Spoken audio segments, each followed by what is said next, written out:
O professor Castor, permita-me apresentá-lo, professor,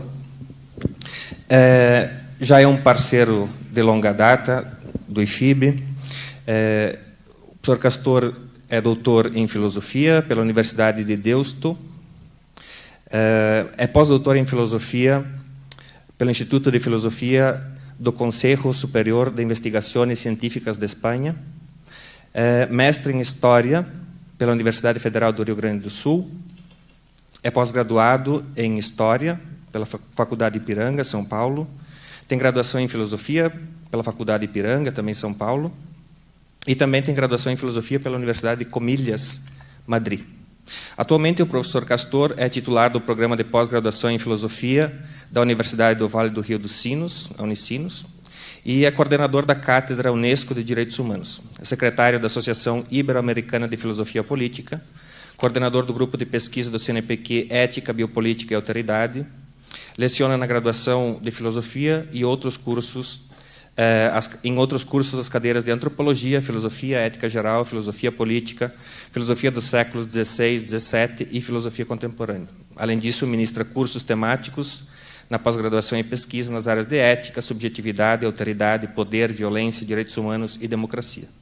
O professor Castor tem uma vasta experiência, uma longa trajetória de pesquisa, né, nos temas mencionados. Convido vocês a conhecer um pouco mais o professor Castor na internet, mas ele é autor e organizador de 30 livros publicados, publicou 89 textos, ensaios em capítulos de livros e possui 105 artigos publicados em revistas científicas de filosofia e áreas afins. O professor Castor, é com muita alegria que o acolhemos aqui e, de imediato, passo a palavra para a sua conferência. Que a ideia é a gente justamente fazer um diálogo da filosofia com a política, enfocando os acontecimentos, os desafios contemporâneos. Obrigado.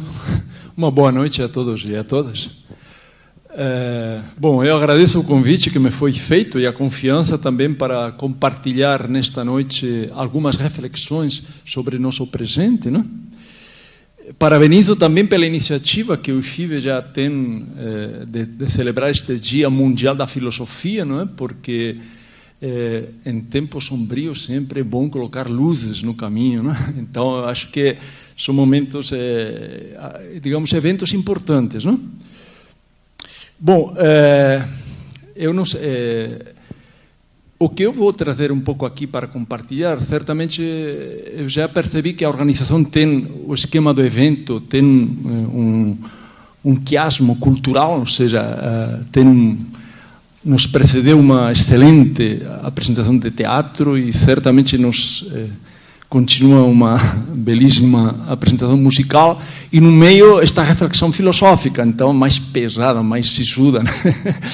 Eu fiquei até na dúvida se eu fazia uma coisa mais leve na reflexão ou colocava alguns conceitos mais...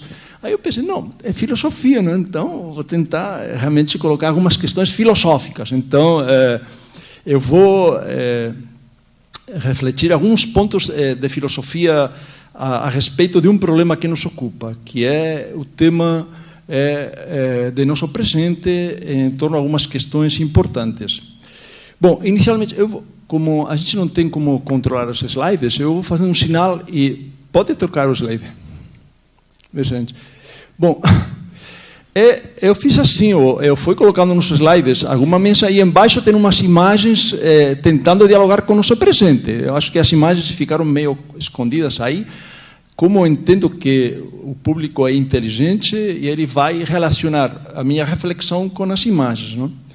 Em primeiro lugar, eu gostaria de tomar um ponto de partida, que vivemos em tempos sombrios, como falava Hannah Arendt, a filósofa Hannah Arendt, não? Tempos sombrios, em que sentido? Eu destacaria alguns pontos desses tempos sombrios. Primeiro, vemos emerger uns movimentos xenófobos que nós pensamos que estavam desterrados depois da Segunda Guerra Mundial. A xenofobia está se espalhando como um pensamento maioritário. E isso é muito perigoso. Foi o que cultivou as grandes tragédias das guerras mundiais. E nós estamos vendo crescer isso por muitos lugares. Vemos crescer um pensamento reacionário, fortemente reacionário, de pretender que todos os direitos sociais, inclusive os próprios direitos humanos, são simplesmente privilégios que as pessoas foram dadas e que o ser humano tem que simplesmente vingar aquele que pode sobre aquele que não pode. Então, é a lei da selva, a lei de Darwin, se instalando na sociedade como uma lei de predação do mais poderoso sobre aquele que pode menos. Essa é uma ideologia que vemos que está vingando, que está crescendo de forma alarmante. Terceiro ponto que eu diria, já faz um tempo que vemos assistir a uma espécie de pessimismo, de desilusão e de alguma maneira o que a gente chamava já anos atrás, mas que a gente confirma de morte das utopias, ou seja, as pessoas estão... Nietzsche chamava isso da morte de Deus, que seria as pessoas deixar de crer nos grandes ideais. Para quê? Para refugiar-se no próprio eu, no próprio individualismo. Isso a gente está vendo crescer de forma alarmante. E no lugar dessa morte das utopias, o que vemos crescer? Emergemos distopias. Se utopia é o termo que o filósofo Thomas More, no século XVI, acunhou para pensar aquele lugar ideal ao qual deveríamos aspirar, distopia é o nome que nós damos àqueles lugares onde o sofrimento se instala como ideal. A pergunta é, como é que este tipo de características de vida em tempos sombrios, como é que estas sombras tão concretas que no Brasil também estamos vivendo, e nesse sentido tenho que fazer uma referência à obra que o grupo Ritornello acabou de nos apresentar, na medida em que ela realmente dar parabéns a eles, atualiza um momento de nosso presente, dessa distopia que está querendo começar a instalar-se ainda de forma mais perversa entre nós. Como é possível que isso aconteça dentro de regimes democráticos? Bom, essa é a pergunta. Dentro dessa pergunta, ainda eu pergunto, como é que as nossas democracias estão dando lugar e espaço a estes tempos sombrios? Bom, a questão que eu quero apresentar é que nós estamos vivendo umas democracias de mínimos para ter o mínimo de democracia, e em torno disso está se gestando o problema de nossos tempos. Então, o que eu vou fazer aqui? Fazer uma análise crítica do tipo de democracia que nos foi instalada, que está se instalando, para ter consciência crítica de onde estamos e aonde podemos chegar. Então, essa é a contribuição filosófica que eu vou dar. Tem outras análises, mas eu vou focar neste ponto. Podemos passar mais uma imagem? Então, a primeira questão que eu coloco é a questão da democracia controlada, que eu chamo. Em primeiro lugar, gostaria de lembrar que a democracia surge em Atenas com uma ideia fundamental. A ideia de que as pessoas são sujeitos que podem e devem governar sua própria vida, que ninguém deve ser governado pelo outro, só o escravo é governado por outro. Esse é o princípio.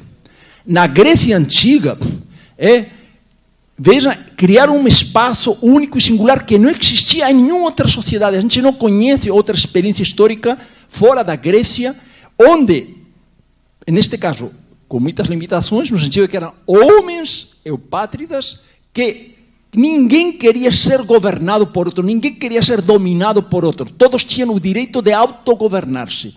E a democracia e a política surge com essa intenção, aprender a governar-se sem que ninguém te domine.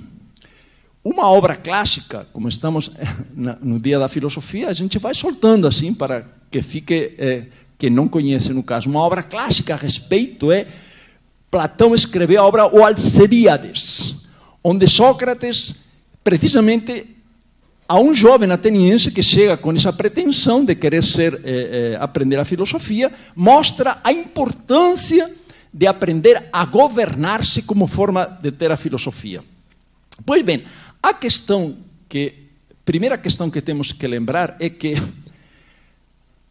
na modernidade, a democracia moderna, quando começa, lá pelo século XVII, as primeiras ideias de parlamentarismo na Inglaterra, quando no século XVIII instaura a Revolução Francesa, quando se instala em Estados Unidos, com a independência, as primeiras democracias modernas, nenhuma democracia moderna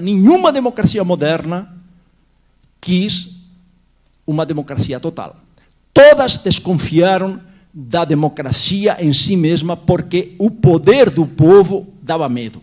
Por isso, desde o início, nossa democracia foi uma democracia chamada censitária, ou seja, só podiam votar homens proprietários. Lembremos disso, homens proprietários. Não podiam votar trabalhadores, não podiam votar escravos, lembrando que a escravidão foi o regime de governo dos Estados Unidos, primeira democracia ocidental, até final também do século XIX, e o apartheid continuou até 1968, quando foi assassinado Martin Luther King.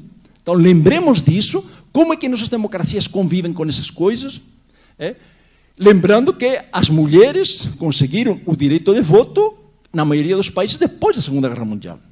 Pois bem, essa é uma primeira marca de como o liberalismo econômico, que é o que está por detrás desses regimes de governo, sempre desconfiou da democracia, sempre.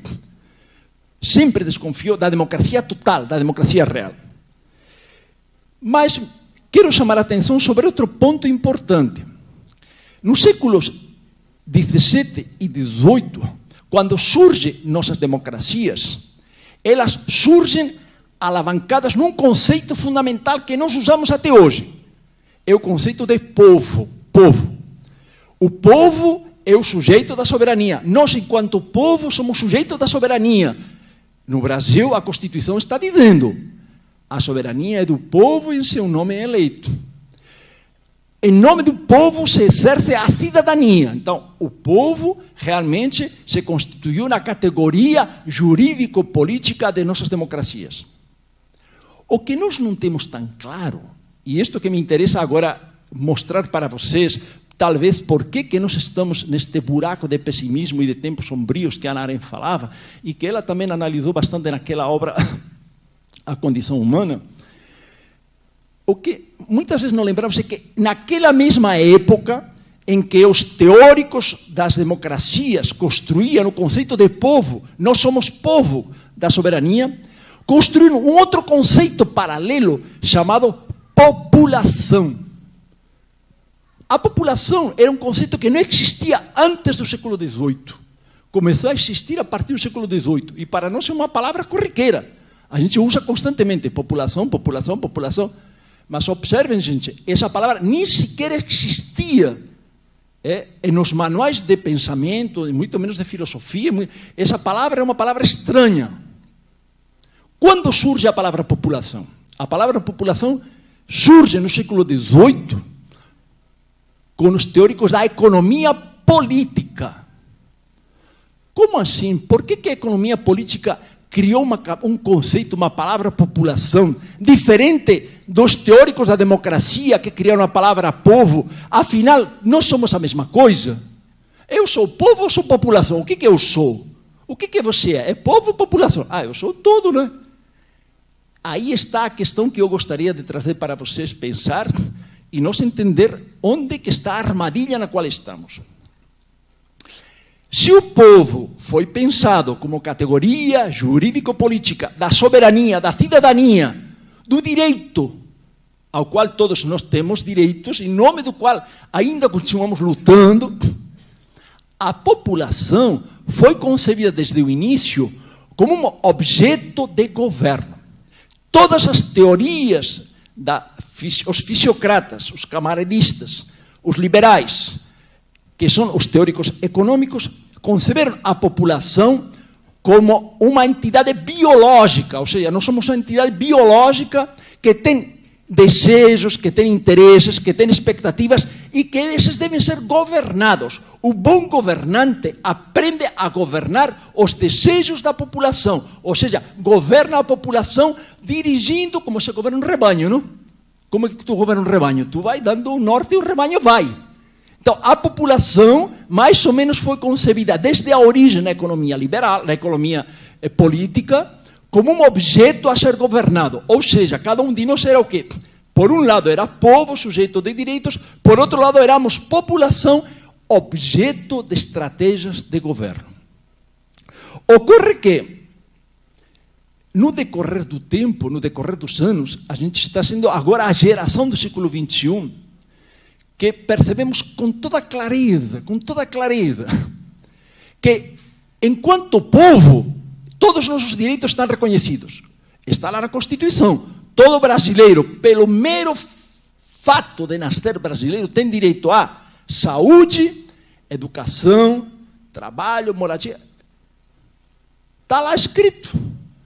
Tu pode ter direito à saúde na Constituição, mas pode morrer na fila do hospital, tranquilamente, por falta de atendimento. Somos, por um lado, sujeito de direitos enquanto povo, por outro lado, somos objeto de governo enquanto população.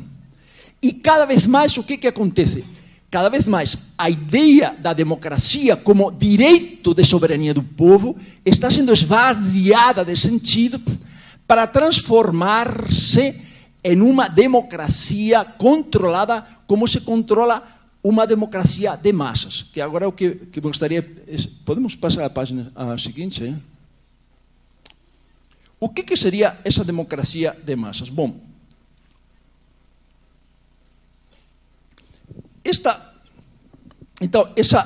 vejam, essa dupla percepção de que o povo, por um lado, é sujeito de direitos e a população somos objeto a ser governado, insisto, ela foi caminhando paulatinamente, de tal modo que cada vez a ideia da soberania popular, a ideia da democracia efetiva, a ideia do direito efetivo fica mais na forma, enquanto o que realmente vigora e é efetivo é como se governa a essa população.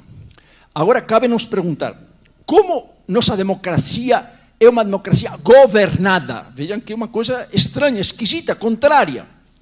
Eu diria em dois aspectos, e é o que vou desenvolver agora. É uma democracia de massas e é uma democracia corporativa. Eu vou tentar explicar esses dois pontos para tentar ver o que são. O que é uma democracia de massas? Primeiro, o que é uma massa? Massa. A massa é fazer pão, que a gente faz. Bom, a massa é o termo, o conceito que contrapõe também a noção de povo. Se o povo é a categoria política e autonomia, a massa é o que, digamos assim, é a sequela, é o que, digamos, no que derivou o governo da população. Nós somos massa de governo, somos massificados, na medida em que somos uma população reconduzida a um comportamento mimético, que eu vou explicar isto agora, que a gente chama por dispositivos biopolíticos.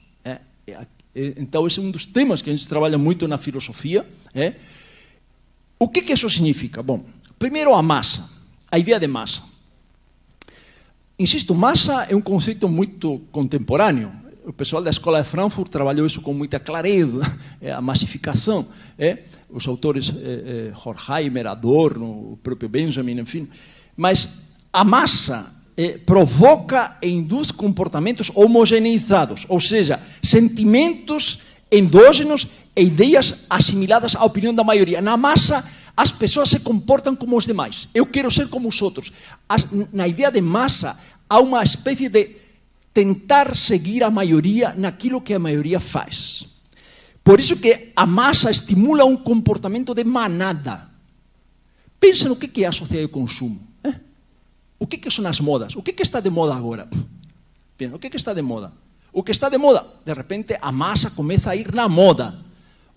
Então, a massa é uma indução comportamental que se assemelha à noção de manada, no sentido de que a maioria segue, ou que o indivíduo segue o que a maioria faz, e dessa maneira, no caso, o comportamento na massa não se limita só a imitar um modo de ser, sino que ele interioriza sentimentos, atitudes, valores, linguagem e certamente ideologia.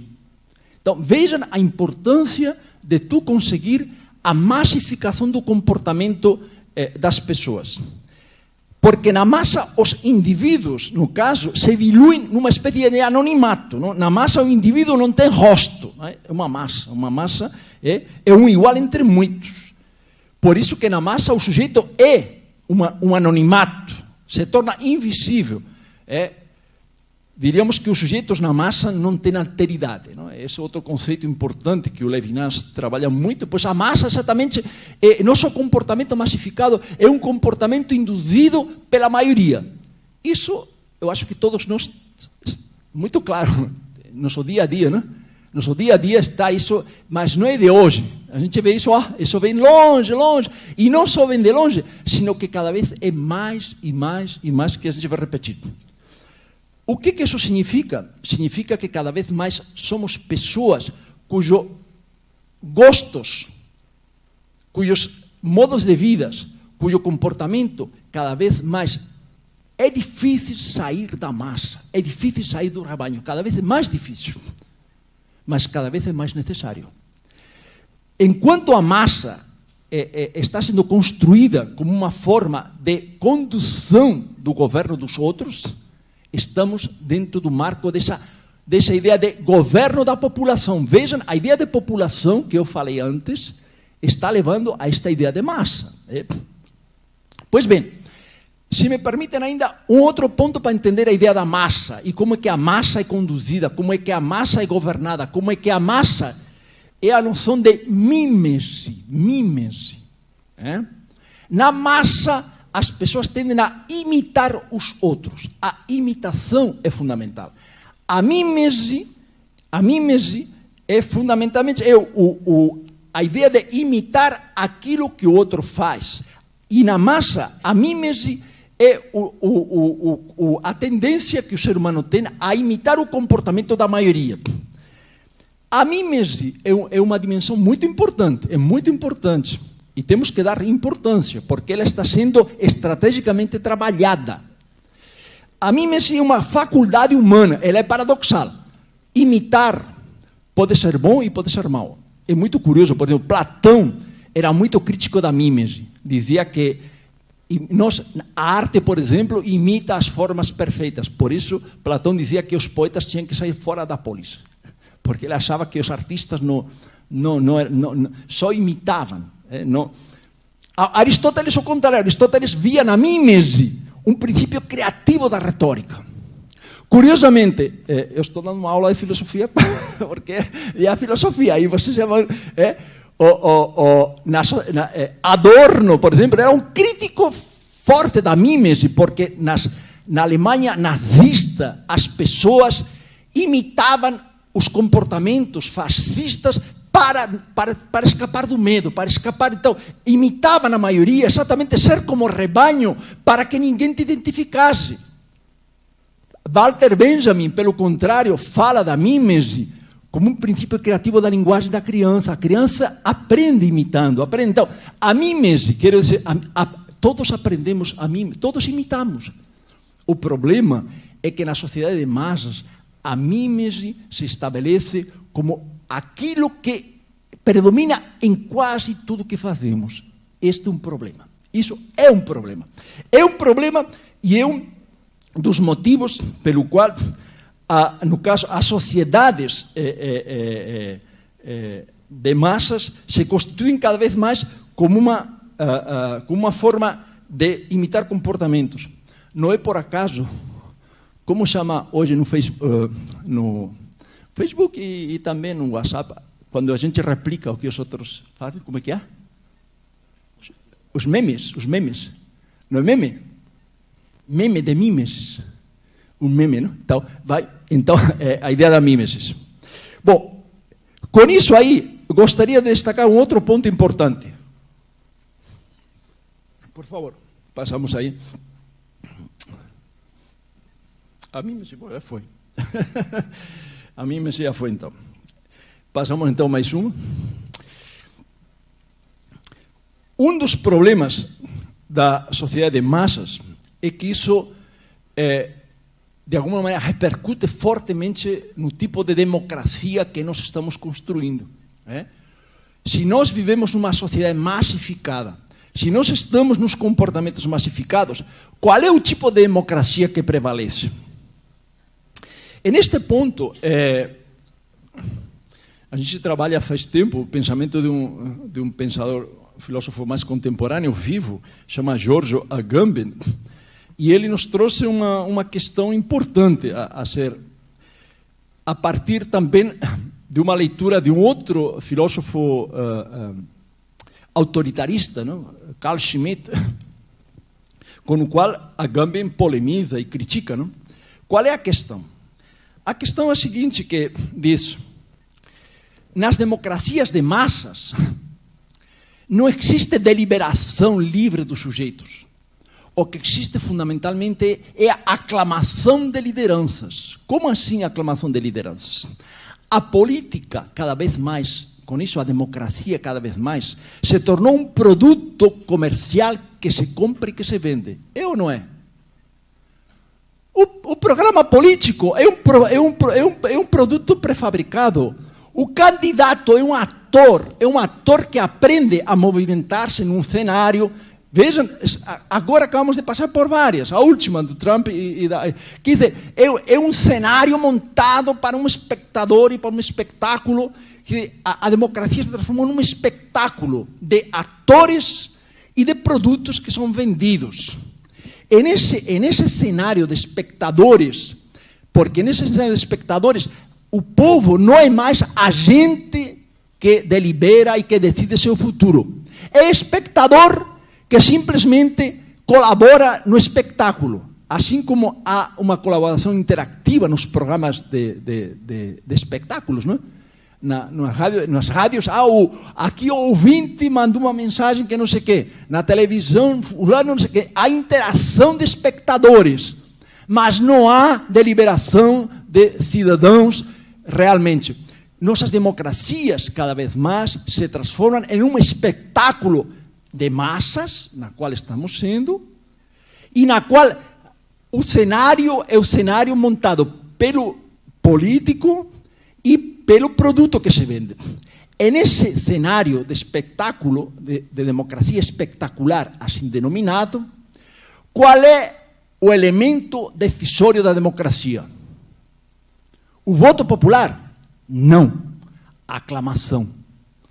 Como assim aclamação? O que é isso de aclamação? Aclamação é o que hoje chamamos opinião pública.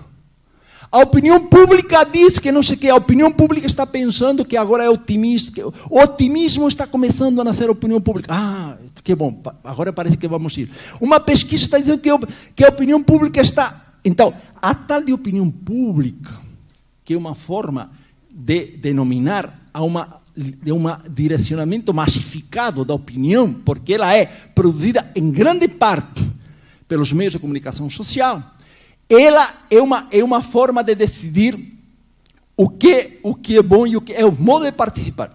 E o que tem de problema nisso? O problema nisso é que Carl Schmitt, ele era um teórico fascista, aliás, era o teórico nazista, e ele defendia que a verdadeira democracia é o que ele denominava de democracia pura. O que é a democracia pura? É a democracia na qual o povo aclama o líder. O povo aclama o líder. Todo mundo, como assim aclama o líder? Puro fascismo, não é? Acho que tem a foto lá. Que pena que embaixo eu coloquei três fotos aí para mostrar 3 formas de aclamação. O povo aclama o líder. Certamente que no fascismo, os modelos autoritários, fascistas, eles usam esse método.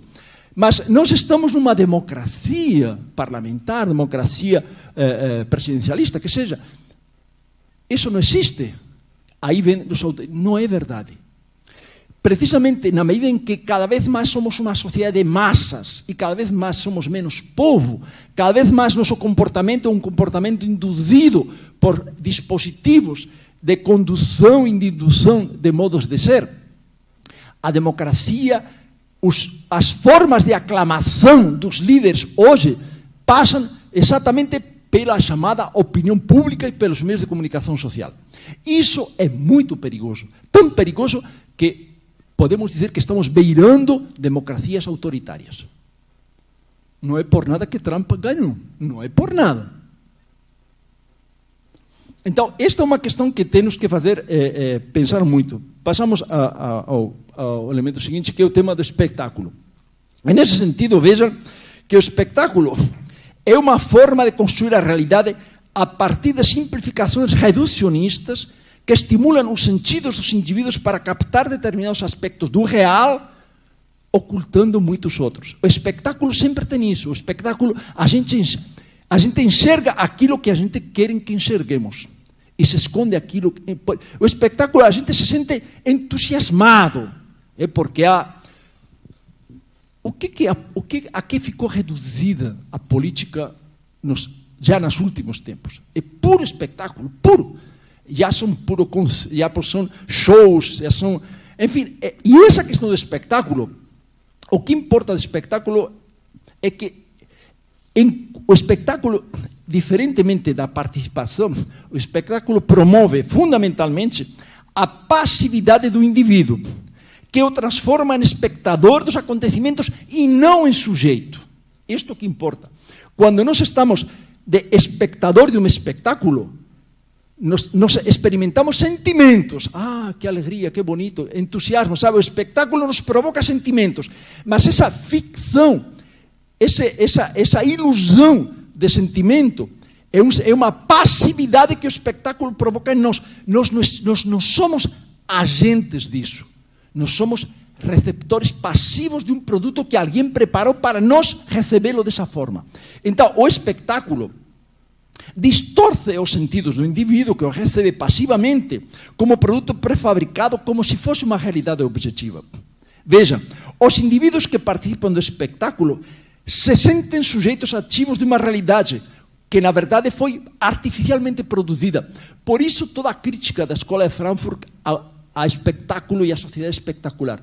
Por isso, a obra de Guy Debord, A Sociedade do Espetáculo, recomendo a obra de Guy Debord, A Sociedade do Espetáculo, onde exatamente, vejam como estão confluindo, todas estas análises confluem naquela questão que eu falava no início. Lá no século XVII, nos falavam que éramos povo sujeito de direitos, mas também que éramos população que devia ser governada. Acontece que no decorrer do tempo somos muito mais população governada, massa espetacularizada que sujeito. Então, o sujeito, este modelo espetacular que reduz o sujeito a espectador, aplica-se, estrito senso, à massificação de indivíduos. Muito bem, o sujeito deslocado para espectador facilmente produz movimento massificado. Por isso que... vocês imaginam, nós já, a minha geração ainda não nasceu com os meios de comunicação, ainda a minha geração nasceu com a televisão nascendo. Então, a minha infância, por exemplo, a minha infância foi quase sem televisão, muito pouco. Então, a gente brincava muito. Então, digamos que a minha subjetividade infantil ainda se contaminou muito pouco. Muito pouco. Alguma coisa de cinema. Então, quer dizer, ainda eu vivia muito da tradição, eu lembro as histórias que contavam. Benjamin fala que nosso tempo é um tempo em que morreu a experiência em virtude do espetáculo. Por quê? Porque perdemos a narrativa, a narração. Agora, pensem nas nossas crianças de agora. Uma criancinha de 2 anos, não sabe ler ainda, não? Não sabe, 2 anos. Mas, e um tablet? Como é que ela faz com um tablet? Não é não? A criancinha de 2 anos, hoje, ela não sabe ler, mas ela sabe o tablet, sabe sabe o que quer do tablet. Quer dizer, a ideia do espetáculo e a ideia da subjetividade formada por uma passividade do espetáculo ela é muito forte. E estamos em um momento da condição humana onde a tecnologia está nos levando já, tanto pelos modos tecnológicos que possuímos, quanto pelas formas como eles são utilizados, a uma massificação em grande escala. A massificação espetacular, inclusive, incorpora aqueles mecanismos de interação que eu falava antes, né? Bom, o que interessa de entender estas democracias espetaculares ou democracias de massa é que talvez por isso agora podemos entender por que e como é possível que massas respondam a determinados apelos, como vimos aqui no Brasil, durante os últimos tempos, como aconteceu recentemente nos Estados Unidos, como aconteceu também na própria Inglaterra, com o Brexit. Mas eu quero chamar a atenção sobre um aspecto importante. Se estamos em tempos sombrios e existe uma espécie, um substrato de amedrontamento nas pessoas, fundamentado na xenofobia, o que nós vemos hoje são tempos também que devem nos interpelar, porque o que pode vir pela frente pode ser muito pior. A gente não achava possível, um tempo atrás, que um personagem tão esdrúxulo como Trump pudesse ser eleito. Se isso foi possível, muitas outras coisas são possíveis. Vejam, eu só vou elencar o que é possível que ocorra na Europa. Nem vou entrar no Brasil, porque aqui todo mundo é esperto no Brasil. Todo mundo é esperto. Mas vejam o que pode acontecer na Europa a partir dos próximos anos. Movimentos racistas e claramente fascistas estão na França com Marine Le Pen. Já está em terceiro lugar e ela tem simpatias e pode perfeitamente ganhar, se não a presidência da República nesta primeira eleição, uma maioria importante. Na Holanda, o líder do Partido da Liberdade, Wilders, também está na segunda posição. Na Áustria, o líder do partido, Norbert Hofer, chegou na segunda, disputou no segundo turno as eleições e é um candidato que prega claramente a expulsão de todos os migrantes e é claramente racista. Na Hungria, o movimento Jobbik também está com grandes chances de ganhar. Na Itália, a Liga Norte se aliou com Berlusconi, então Berlusconi já foi uma experiência, enfim.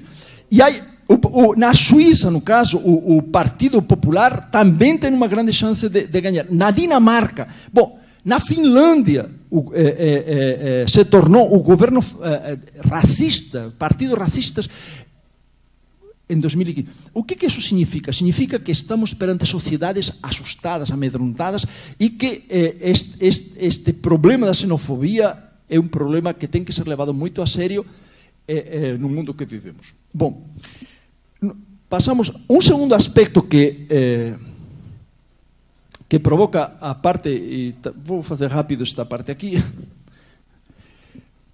As nossas democracias, elas, insisto, não são democracias reais, são democracias de mínimos ou mínimo de democracia. Por um lado, porque são democracias onde o povo deixou de ser sujeito que realmente se define e delibera e passou a ser tratado como massa e objeto a ser governado. Mas tem outro aspecto importante neste debate, e é a relação entre corporação e democracia. Cada vez mais as democracias são democracias corporativas. O que isso quer dizer? A corporação remete à ideia de corpo, não é? A ideia de um corpo que representa algo mais que um indivíduo, representa um coletivo. Mas veja que a corporação representa os interesses de um grupo determinado. Pois bem, a corporação, ela as corporações, estamos falando de quê? Estamos falando de grandes empresas comerciais, de grandes multinacionais, de grandes... Então, essas grandes corporações, como é que elas se relacionam com a democracia? Isto é muito importante.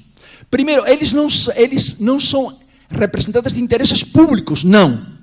São interesses de grupo. Né? Da construção, da celulose, da medicina, enfim, são interesses corporativos. Agora, eles se aproximam do espaço público visando o interesse corporativo, não visando o interesse público. Então, aqui está a questão. Se as corporações digamos assim, se simplesmente acolhessem a ideia da corporação como um sujeito, um agente em prol do espaço público, seria todo mundo muito bem-vindo. O problema é que as corporações, cada vez mais, pelo poder econômico que elas têm, elas dobram o interesse público ao interesse corporativo. Esta é a questão que gostaria de especificar.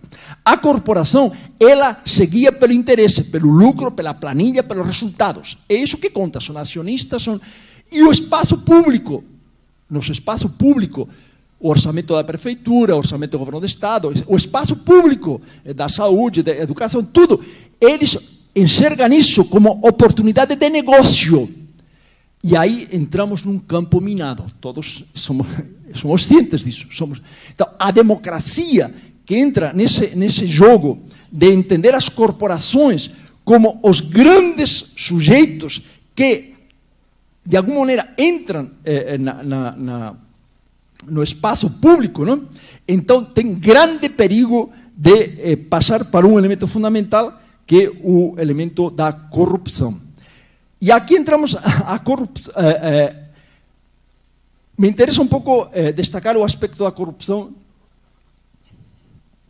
porque nós no Brasil estamos passando por esta temática, todos os países passam, mas eu gostaria de destacar um aspecto importante neste debate. Não se trata só de pessoas que se corrompem, que infelizmente é.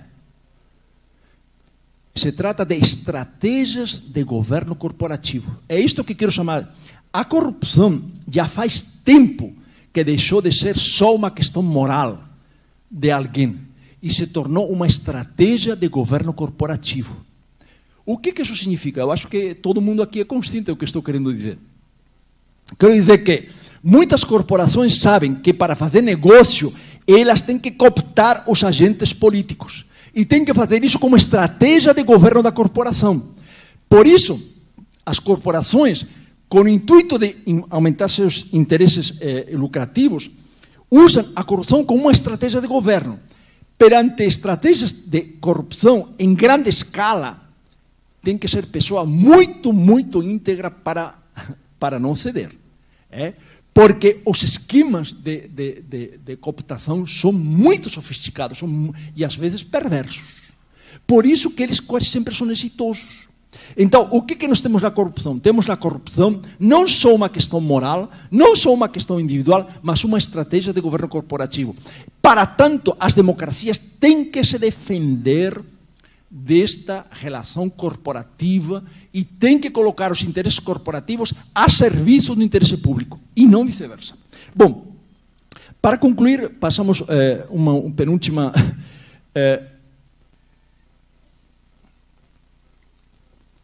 questão. Veja, eu só estou querendo mostrar quais seriam os pontos fracos, os calcanhar de nossas democracias, pelo qual se transformaram em umas democracias de mínimos, pelos quais também as pessoas perderam assim, digo, um desinteresse, assim, uma falta de credibilidade na coisa pública, porque realmente a coisa pública se tornou algo sem sentido.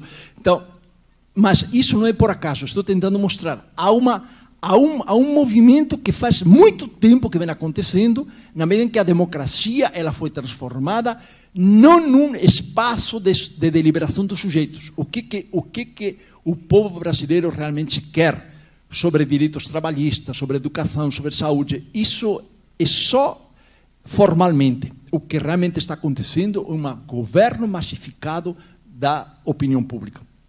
Agora bem, Se tudo isso falhar,